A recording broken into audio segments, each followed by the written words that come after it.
Kawawa na. Hindi ako galit nababanas lang. Alam niyo ba kung anong problema sa mundong ito? Kahit anong gawin mo, hindi ka kailanman magiging sapat. Bata pa lang ako, alam ko nang ayaw kong maging katulad ng iba. Ayaw kong maging isang hamak na Pilipinang walang pangalan. Walang saysay, walang halaga.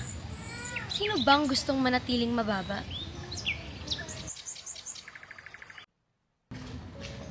Kaya binura ko ang nakaraan. Pinuti ko ang balat ko. Pinaluwag ko ang buhok ko. Ginawa ko ang lahat para magmukha akong isang tunay na donya.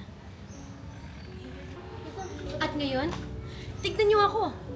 Hindi ba't ako ang pinakamarangal, pinaka-elegante at pinakakagalang-galang sa lahat? Pero bakit? Bakit kahit anong gawin ko, hindi pa rin nila ako tinatanggap? Bakit kahit anong pilit ko, kahit anong pagsisikap ko, nakikita pa rin nila ako bilang isang Pilipina? Hindi pa ba sapat ang aking pangalan? Doña Victorina de los Reyes de Espadaña. Napakahaba, napakayaman pakinggan. Pero sa kanila, wala pa ring halaga. At si Tiburcio, ang aking esposo, hindi ba't pinili ko nga mag-asawa ng isang Espanyol para maipakita ko sa lahat na ako'y isang ganap na dayuhan? Pero anong napala ko? Isang lalaking mahina, duwag at walang silbi. Isang lalaking hindi kayang panindigan ang pagiging isang tunay na lalaki.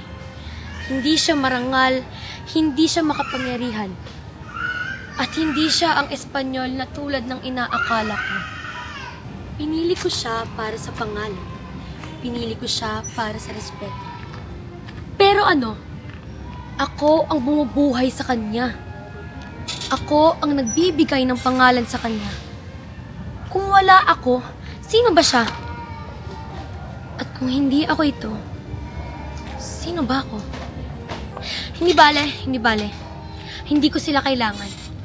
Hindi ko kayo kailangan.